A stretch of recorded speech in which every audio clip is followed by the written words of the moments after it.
Hello, everybody. I'm Will. And I'm Kristen. This is So I'm Watching This Show, your new favorite pop culture YouTube channel where we talk about movies, TV, music, and more.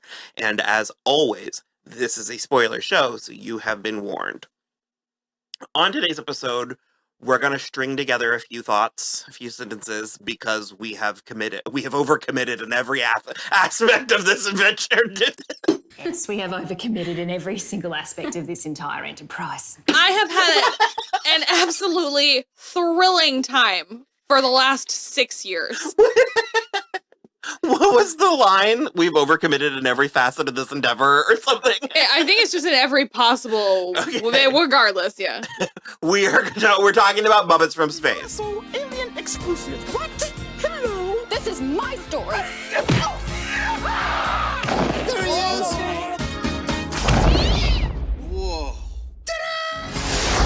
Muppets from Space.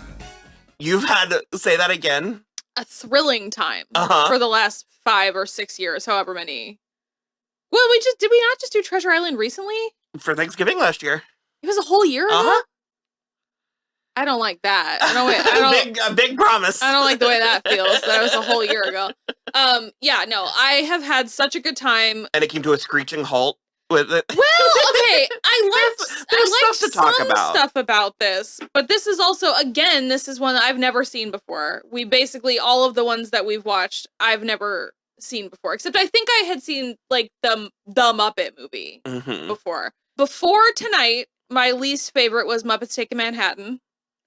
That's a take. And now it's this one. But that's not to say I didn't find it charming sometimes. You were a fan of the Muppets as like an enterprise. Like you knew of them as like a gimmick. Yeah, so I watched a lot of... you didn't know a lot of the lore. Sure, I watched a lot of Sesame Street when I was growing up and like Muppet Babies. But I was not like a Muppets person. And like I don't really like the Dark Crystal. I don't really like Labyrinth. So like none of the... I like Fraggle Rock. But like none of the other... Like Jim Henson as a human man is very appealing to me because I like his philosophy as like a human man, but the Muppets have never been like my jam. So doing this has been very fun. And obviously I watched like the 2011 and then Muppets Most Wanted, and I've seen a handful of the shows that have come out since then. But doing this every year has been really fun, and it's like illuminating. It's been a little illuminating, and I like that it's filling in a gap in my knowledge. Pop culture, yeah. We loved the Muppets. My mom liked them. I'm not entirely sure why, because actually she's not a big fan of mayhem. Like she's not a big fan of like raucous, and it's a lot of that. It is a lot of that. But I guess similarly to you, she thought they were silly, and I was very responsive to the colors and shapes and the tactileness, the fact that they were real, and the fact that I could clearly see the textures, and I know exactly what Gonzo feels like. Yeah, and I love their old timey vaudevillian. Yeah, what's that time in theater? It's like the late 1800s where theater was very. There's a term for it. I don't know, but it's like the Adventures of Baron Munchausen. Oh, sure. Yeah. I think vaudeville works. Yeah.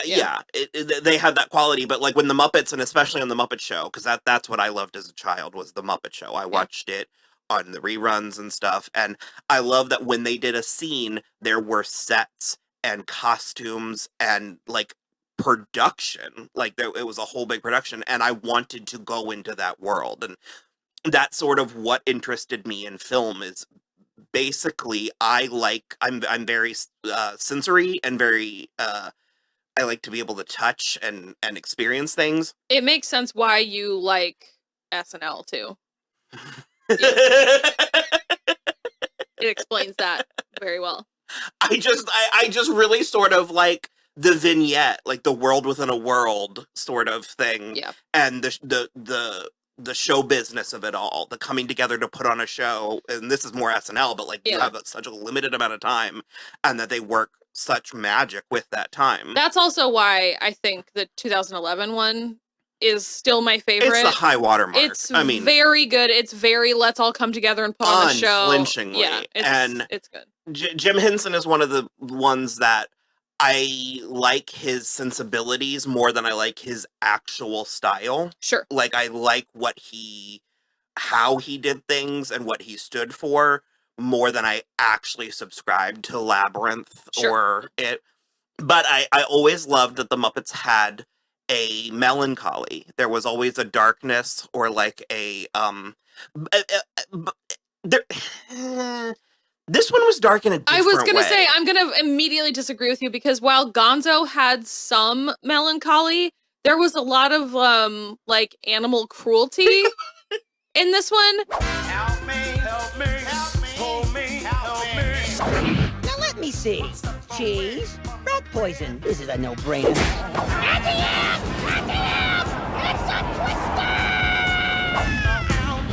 I'm gonna hurt! That really was bonkers. I mean, they don't do anything like that. Nothing happens in the movie that like a child can't handle. Of course. But it's the implications. Yeah. Now, you've said that word implication a couple of times. What implication? And it's like, oh God. Because of the implication. You know, growing up, I of course I had my favorites, but it was like any Muppet movie was a good Muppet movie. Of course, yeah. And this was the most recent one until 2011. Yep. And so part of my lizard brain still remembers this as being the newest Muppet movie. Sure. And so it had this shiny quality. And I was actually really excited to get to it. And then as we were sitting down, I was like, I can't remember a single thing about this movie. Yeah. Which means I haven't watched it. A lot. And if I didn't watch it a lot, it's because I didn't want to. Well, sure. And the thing for me that was like coming straight into this, I was immediately thrown off kilter because I feel so sorry for you. I thought this movie was called Muppets in Space. And in fact, it is called Muppets From Space. And so at no point is Miss Piggy in like a shiny silver You were futuristic thinking outfit. from the Muppet Show. The Pigs in space. Yes. I think you're right. That's what you were thinking. So I was expecting kind of like a Star Wars take, like a Star Wars or Star Trek take, where we were going to be like in space. And so until like almost all the way until Gonzo was like in the facility, I was like, well, they're gonna go to space any minute to like find Gonzo's family. How disappointing. It was very disappointing. It's also it's so weird because it Like, breaks the formula. They're all weird, but this one is definitely up there. It's not a musical. It's not a musical. It has a funk rock soundtrack. It's also not a show within a show. Yeah. Like, it's a straightforward narrative. And they're like in a frat house. Like they're like in a house.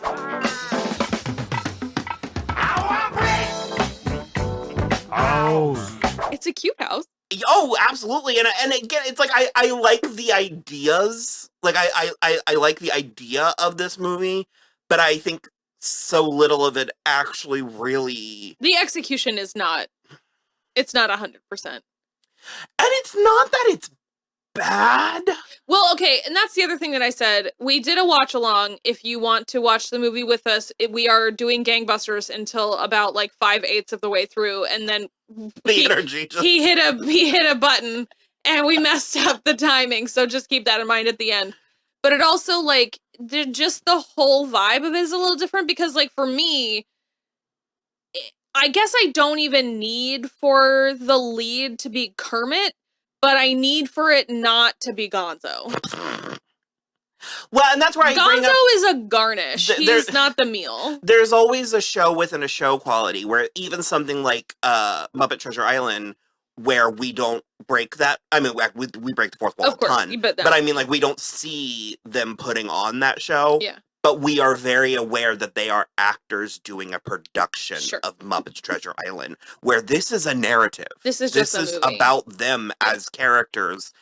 And I miss that continuity. Like an extra layer. I don't know if I think that we should go to the theater or they should talk about the theater or something, but the fact that it's just, it doesn't feel like a piece in, because they're not sequels or prequels, but they do sort of, there is a through line. String together. And that's another thing. I think that there's a huge shadow looming over this entire movie, and that is Muppets Tonight. Tonight, we got a show for you, guaranteed brand new. Here come the Muppets Tonight, yeah! Which was a revival in the 90s that ran for 2 seasons. It was like seasons 1 year before, or 2 or 3 years before. On ABC and Disney. And this is more like that. And I liked Muppets Tonight. Okay. But it was a variety show. It was more like a late night, like Clifford hosted it, and they would do the vignettes, and they would be a celebrity guest, and or a musical actor, yada yada. But the tone was more 90s, and so many Muppets in this are from that show. Okay. Or they were introduced in that show. And so I remember liking it when it was on, but again, I haven't seen it since it was on because they won't put it on Disney Plus or whatever. And so if I ever find it, I'll be the first one to rewatch it. And if I deem it worthy, then maybe we'll cover it in some capacity at some point. But I think that's a explanation for why this one is as weird as it is. Sure. Is because I think it's following that more so than it's following, because even Christmas Carol and Treasure Island still feel part of the old guard. Yeah, I agree. And they were both post Jim Henson, so you can't say that that's why. Yeah. But this one feels gimmickier to me, which is a thing to say about the Muppets, because they're gimmicky. There's a cameo from Hulk Hogan in this. Weird. It's wrestling legend Hollywood Hulk Hogan? Have the rat sent down to Dr. Tucker for some tests. This is for all my NWItes out there. I will continue to dominate wrestling. I will continue to make your back crack, your knees freeze, and your liver quiver. I kind of feel like it was weird then, it's weird now, where Cloris Leachman or Dom DeLuise, that doesn't need an explanation in a way that I want an explanation for Hulk Hogan. I agree, because like even the Joshua Jackson and Katie Holmes thing, I'm like, sure, checks out. That's one of the more charming parts of the movie, I think. It's too bad Dawson isn't here for this. Yeah, tell me about it. This whole situation's like something out of one of his sci-fi movies. Oh, but this is a Muppet movie. It's much more realistic and romantic, okay? Right.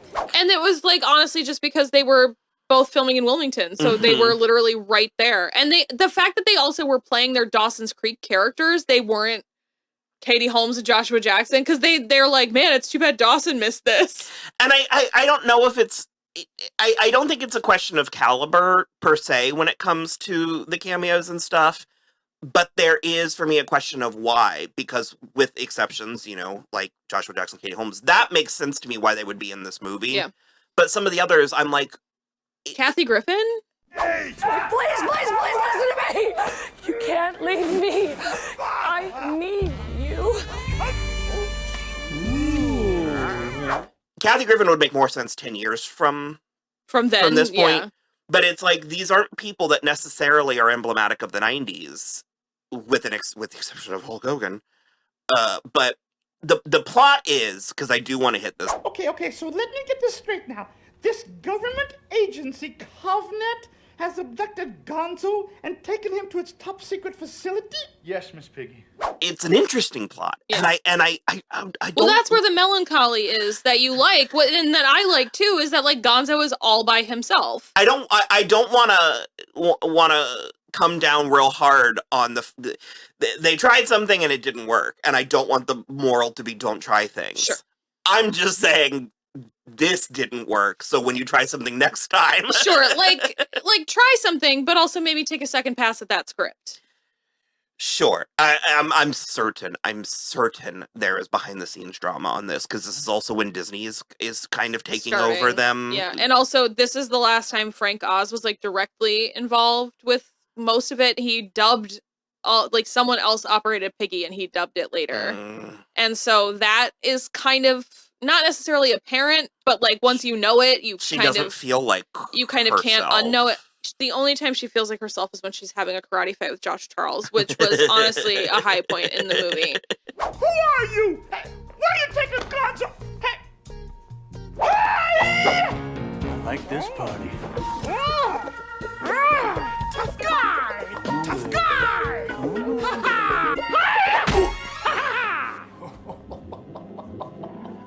Where have you been all my life? Because he was also like weirdly into her, like all of the human men are. And then later she had that spray that she used on Ray Liotta, so he was into her too. I like love it when the human men are into Piggy. You are beautiful, sweetheart. Oh, thank you. Yeah, I liked that. I wanted to get to the plot is that Gonzo doesn't know what he is, and he feels like he doesn't belong, even though he does. Even though the last 20 years of content would beg to differ.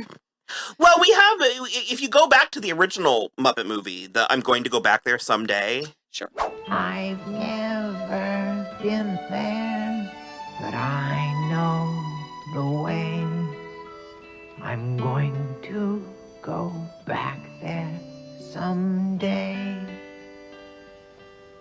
And it alludes to this Yeah. because he's in the desert, with a shooting star, and I like that idea because there's a big running joke or running thing with the Muppets that Gonzo is a whatever. They don't know what he is. He's one of a kind. Blah blah blah.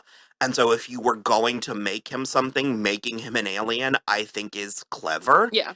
And I did like the other Gonzo aliens, Me and too. I also liked that they weren't carbon copies of him. They all had different noses. Some of them had like Their shiny coloration, hair. they had like Yeah. fairy floss hair. Yeah. Their coloration is different. When Gonzo's animated, he's just blue. Mhm. But when you actually look at the puppet, there's like deep purple He's and got like the wispies cream. are purple. Yeah. Yeah. And then there's almost like He has undertones. well, it's almost like there's like his nose is made of felt, but then there's like It's like a stipple. stocking over Mhm. it that's like kind of bluish as well. But that's the thing, you're right, when he's animated, it takes me a minute to be like, is that Grover or is that Gonzo? I like have to look at the nose because they do animate them the same way. But there is something a bit more real about real Gonzo where you're a bit more like, oh. Yeah. And so they're getting messages from aliens and they're for Gonzo, and then Covenant? Yeah. Covenant, top secret national security facility. Covenant is this organization that's monitoring it. It's led by Jeffrey Tambor doing nothing until the two scenes that he's doing something. Yeah. It's a perplexing performance. It's weird. Because it's boring. It is flat out boring for, again, for 3/5 of it. Up until he screams at Gonzo and then the very end. No nostrils. How do you smell?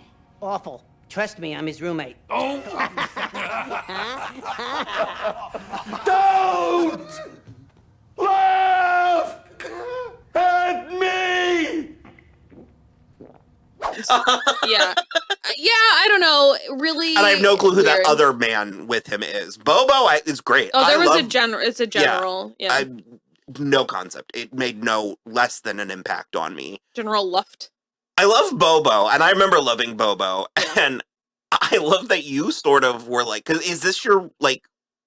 Well, I did You've after seen I him before, after I but- remembered that he's in the 2011 one, that he's Mhm. one of Chris Cooper's henchmen. I was like, oh, right, maniacal laugh, yeah. Right. But you were like, you kind of pointed out, and I never thought about it that way. But you were like, I like that he's kind of a himbo. Yeah. Like I guess because he's a bear, he gets qualified as a villain, but he's actually very Yeah, because even when it's like, because it's him and what's his name? Uncle Deadly. Uncle Deadly, and then there's one other one I think with Chris Cooper, but it's like they are not actually villains. He gets lumped in with villain, and there's not a lot of hard and fast Muppet villains, Sure. so you sort of just have to pick ones. There was also a good amount of Sam the Eagle in this, which I always loved. I was gonna say there wasn't. Well, not like enough Sam, but there was like a couple of Sam the Eagles at the beginning because we see everybody a little snippet of everybody's bedroom, and so I liked Sam the Eagle's very like American bedroom, and then he was just like ogling a woman's stomach at the end.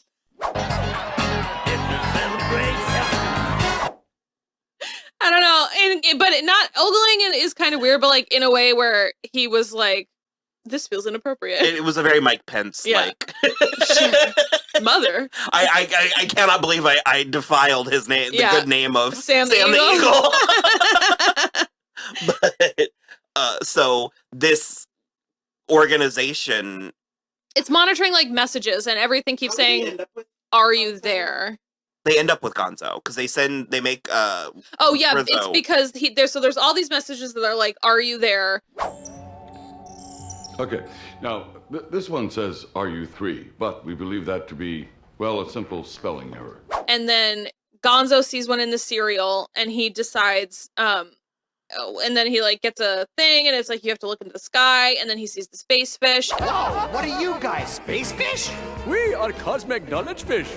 We know many, many things. Oh, the space fish are so weird. You Why have are to they mow fish? the lawn, and so he mows the lawn, and the lawn says, "I am here," and so Kovnet is like, they come and take him. They're like, "It's you," and so they come and take him. But then Rizzo and Pepe like follow him, and well, kind of all of them follow him. Well, the rest of them go on like a quest to get him Yeah. back, but so much of those beats don't resonate as plot points. Yeah. Because I literally just watched it and I didn't remember. It's more it's more like it's just scenes. Yeah. I don't know. It's very strange. We didn't love Rizzo being sent to the lab rats. Yo. How you doing? I'm Bubba. Hey, Rizzo, nice to meet you. Nice to meet you. That up there, that's Fast Eddie, harmonica extraordinaire. Hey. How you doing, Ed? Well, I ain't dead. Over here's Troy. Yeah, hi. This back here, that's Shakes. Hi, hello, how you doing? Welcome. Hi, hello, welcome. Yeah, they're doing a new caffeine substitute on him. Gladys, Hey, that there's the bird man. where are you? Gladys, here, baby, You don't sweetie. bother nobody. He's been here forever. No. Gladys, come on, the guys are watching.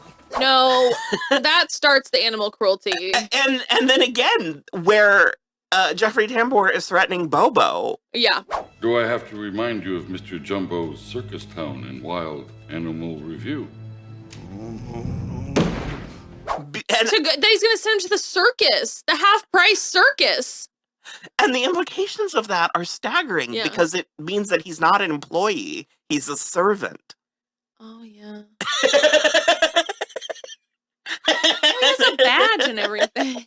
I don't know. It's just really the more so than some of the others. And again, darkness is yeah, is but it's usually cornerstone. It's usually not dark like this. It's like it's the animal testing part of it that I'm like, nah. And it's played for comedy. It is, yeah. But it's just you're just watching David Arquette take way too much glee out of in torturing these little Muppet rats. Muppet rat. Well. We got a funny boy here. Is that bad? Very bad. It was just Looks like Funny Boy's gonna go to the maze. Oh. Since we don't want Funny Boy to get lonely, you're all gonna do some time in the maze. Oh, hey, I'm sorry, I didn't know. And also, the one thing that I did think was funny about that is that their little cage, they had it set up like a prison. And the one of them was like the Birdman of Alcatraz. And so it was like all the little rats were like kind of a different genre. And we did have the through line of the Mice Girls. Yes, yeah, which was good as well. Let's do it all for you, ladies. I loved Ray Liotta. Yeah, and I keep saying I want more, and I think that is frequently a comment that can be made about Muppet movies, even the good ones. Especially like the cameos, like Andie MacDowell. I'm like, really? She's in 2 scenes. Yeah, that wasn't enough Andie MacDowell. And so I want to say I want more, and then I remember that you don't really get a lot from the others, but I guess they are utilized, like they're more concentrated. It's like utilized more efficiently, so I think the flash in and flash out of it doesn't feel quite as... Sure. I think the biggest crime of this one is that it broke the mold. Like, that it broke the narrative, or like whatever I can't... Formula, Christ almighty. Because the fact that it wasn't a musical is kind of whatever to me. It doesn't need to be a musical. I love it when they're musicals, but it doesn't need to be. It doesn't have to be. But making this into a straightforward narrative, I think didn't work. Like, it needed to be a little bit more skitty, like the previous ones. Because it's like in the one where, well, in the Muppet movie, that's the one with Steve Martin, right? Where he's the waiter. Mm-hmm. That's fucking hilarious. And then the Great Muppet Caper, when they're with the couple downstairs, like, that's so funny. That's a vignette. Yeah. It's so funny. And also, when it's the show within a show, there is a implication, and maybe this is part of the Muppets, is because so much of the Muppets is heavy lifting that the audience does.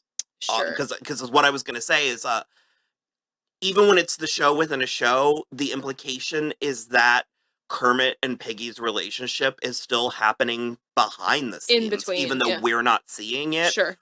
It's like they are two actors that, have on again, off again, and they keep being cast in these roles that forces them to work together, and that's not present in this. And so I want to critique it and say something like, we don't get any Kermit and Piggy romance. And again, like the music, it's not that that's necessary for me. Yeah. But to just not acknowledge it feels like it's breaking the mold. Well, it feels like it's... This also feels like the way that they act together in this movie feels like an established relationship storyline. Where it's like, but it's like in almost every other movie, they either have had an off again period in between movies, or they're having an off on period in the movie. Do they have one couple scene in this? It's not really a couple scene, but there was some dialogue before she like leaves at the beginning. And there's also so much that's only just like half baked, because she has apparently been lying to them about being a newscaster, but we only really know that based on one exchange where she gets called a coffee pig at the studio, and Kermit is like, wait, what? And then we just breeze right past it. And it was also weird that she... No, I was gonna say because she chokes when they put her on air. Yeah. We're on it. 5, 4, 3, 2.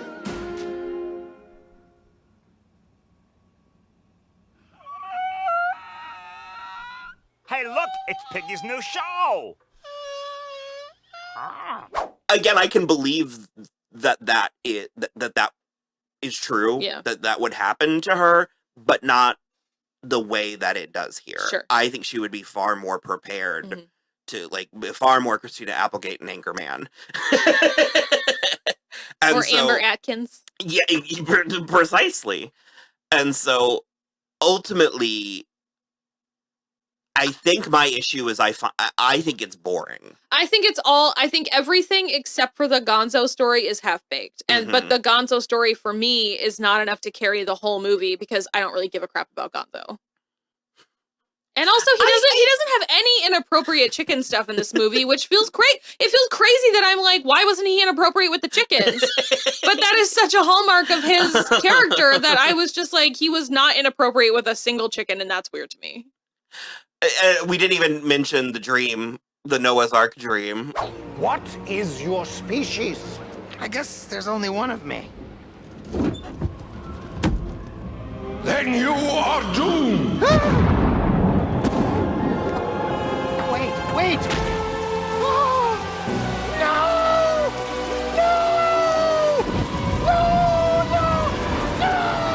I don't want to be alone! Yeah. This is a really weird movie. Weird. It's really weird. Really weird, not my favorite. No. But I am glad I watched it. Sure. I know that there's so much more that I could and would say if I really sat down and parsed it, but for now, this is the best that you're gonna get from us. So, yeah. You know why you're here. I think it's gonna be a while before I see this one again. Probably. I don't think my life will be less rich if I never watch this again. until I die. In a way that, like, I'm actually kind of like jonesing to watch the Great Muppet Caper. Like, I Sure, want to watch yeah. it again because that was the one Rachel had never seen, Yeah. and so we put it on, and it blew. It did. It was a tit flapper. It was. She was like, "How have I never seen this movie?" Now that one's weird and in all of the best ways. Yes. Yeah. That's the one with Charles Grodin, right? Mhm. Yeah. The first human man that falls in love with Piggy, which I love. But but again, you're right. There's that extra layer where, because it's like the actor Charles Grodin is falling in love with the actress Miss Piggy, but they are also starring in the Great Muppet Caper together. And their characters are meant to be. Yes. But so it's like both the characters and the actors are in a relationship. It's meta. It's meta before meta was meta. It's a hat on a hat, but in a good way, like in a fresh way.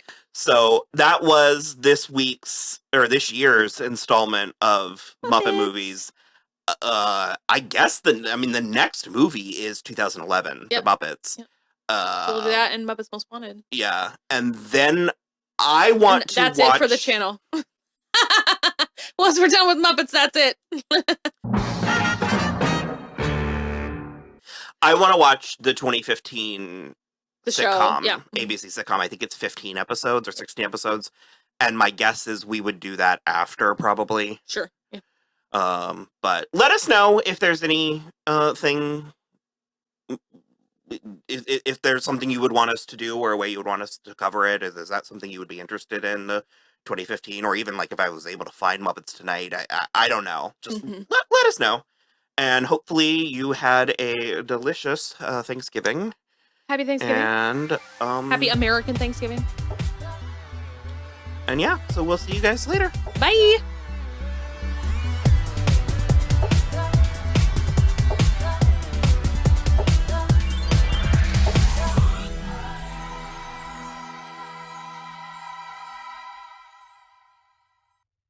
No matter what happens, we never forget one of our own. That's right. Cheese twiddle?